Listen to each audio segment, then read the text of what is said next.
بسم اللہ الرحمن الرحیم۔ السلام علیکم۔ بنی عربی میں بیٹوں کو کہتے ہیں اور اسرائیل لقب ہے حضرت یعقوب علیہ السلام کا، جو فرزند تھے حضرت اسحاق علیہ السلام کے، جو بیٹے تھے حضرت ابراہیم علیہ السلام کے۔ حضرت یعقوب علیہ السلام کو ہی حضرت اسرائیل علیہ السلام کہتے تھے، جن کے کل 12 بیٹے تھے۔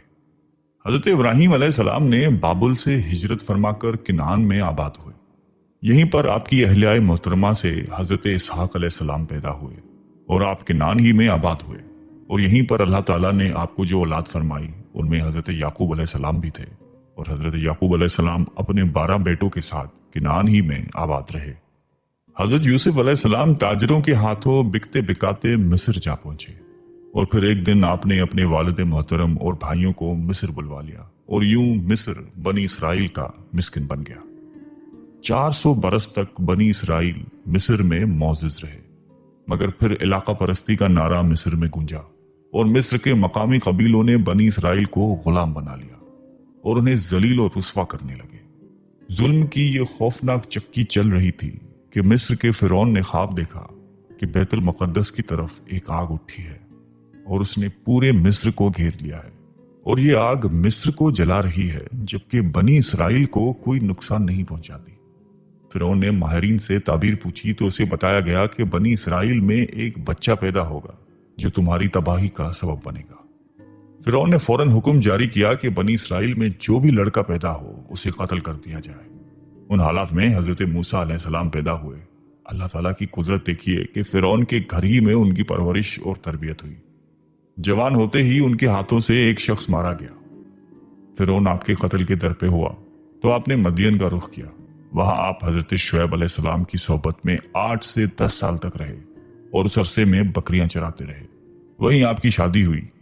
8 برس تک مصر سے غیر حاضر ہونے کے بعد آپ اپنی اہلیہ سمیت مصر سے واپس لوٹ رہے تھے کہ راستے میں وادی طوا نامی جگہ پر اللہ تعالیٰ نے نبوت و رسالت سے سرفراز فرمایا، اور فرعون کو حق کی دعوت دینے اور بنی اسرائیل کو آزادی دلوانے اور ان کی دینی رہنمائی کا کام آپ کو سونپ دیا۔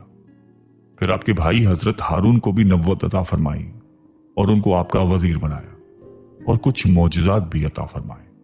آپ اللہ تعالیٰ کی کھلی نشانیاں لے کر مصر تشریف لائے اور فرعون کو دعوت حق دی جو فرعون نے ٹھکرا دی، اور آپ کے معجزات کو جادو سمجھ کر پورے ملک مصر کے جادوگروں کو آپ کے مقابلے میں لے آیا۔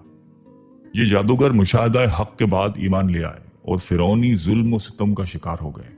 حضرت موسیٰ علیہ السلام نے بنی اسرائیل کو بھی حق کی دعوت دی، مگر ان پر خوف سوار تھا، اور غلامی کی قباحتیں ان میں سے اکثر کے خون میں سرایت کر چکی تھی۔ اس لیے ابتدا میں بہت تھوڑے لوگ ایمان لائے، مگر بعد میں دعوت بنی اسرائیل میں پھیل گئی۔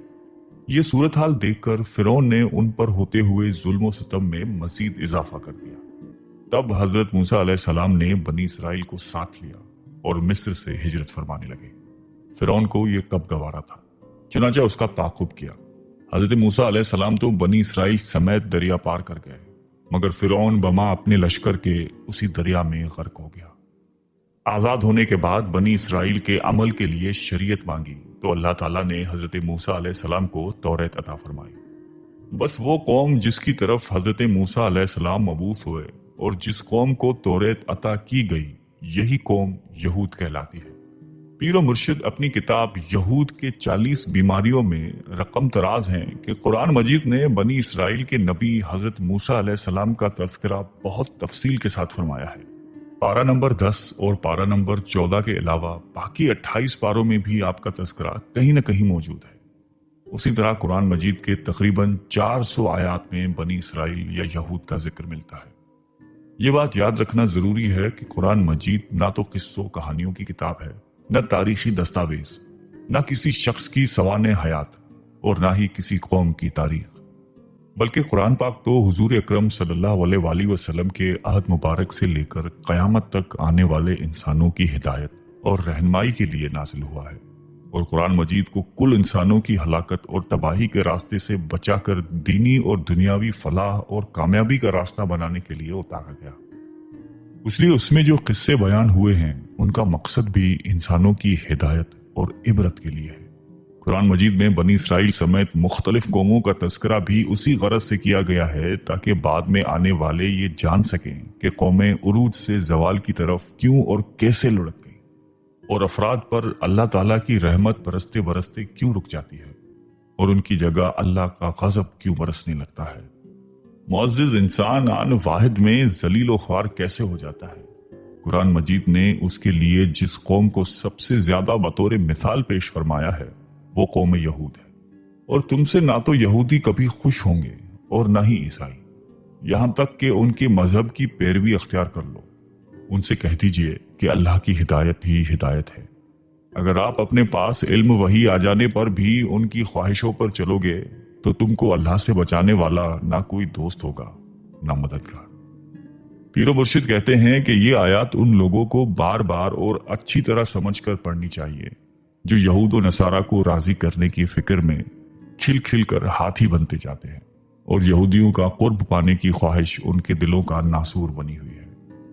مسلم ممالک کے حکمرانوں کو بھی یہ آیت کریمہ بغور پڑھنی چاہیے، کیونکہ اگر وہ اور ہم واقعی جینوین مسلمان ہیں تو پھر یہود و نصارہ کبھی بھی ان کے اور ہمارے دوست نہیں ہو سکتے۔